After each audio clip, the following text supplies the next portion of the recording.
Hi అండి. ఈరోజు పాలకోవాని ఇంట్లో ఎలా ప్రిపేర్ చేసుకోవాలో ఒకసారి ఈ వీడియోలో చూద్దామండి. ముందుగా పాలకోవా కోసం 1 లీటర్ పాలు తీసుకోవాలండి. ఒక గిన్నె తీసుకొని స్టవ్ మీద పెట్టి ఆ పాలన్నీ ఆ గిన్నెలో పోసుకోవాలండి.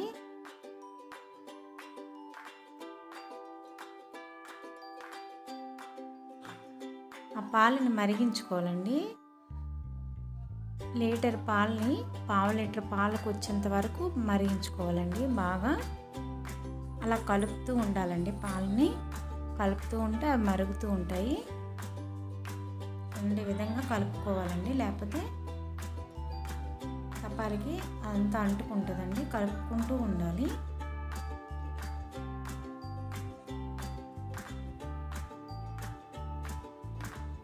ఇలా కలుపుతూ ఉండాలండి.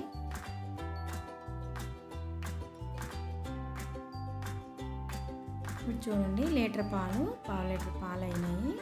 ఇంతవరకు మరిగించుకోవాలండి. ఇప్పుడు ఇందులో ఒక 100 గ్రామ్స్ షుగర్ తీసుకొని అందులో వేసుకోవాలండి. వేసుకొని కలుపుకుంటూ ఉండాలండి.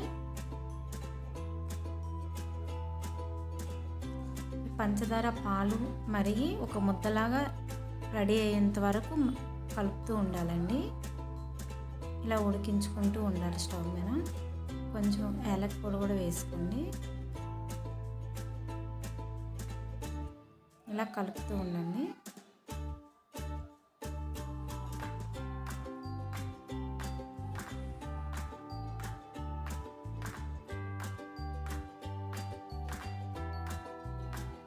చూడండి, ఈ విధంగా ముద్దలాగా అవ్వాలండి.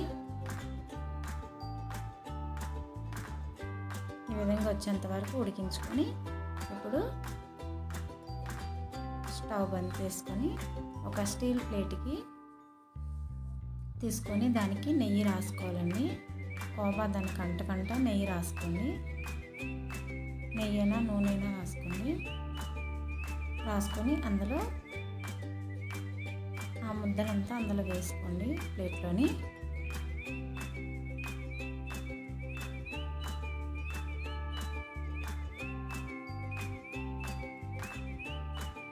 ప్లేట్లో వేసుకొని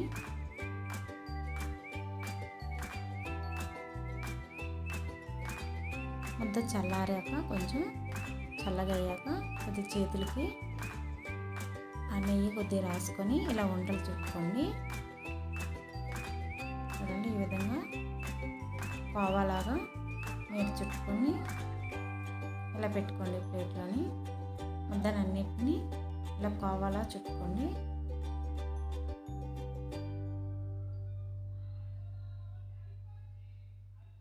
ఈ విధంగా కోవా బిళ్ళల్లాగా చేసుకోవాలండి. మొత్తం ముద్దనంతని ఇలా చుట్టుకోండి.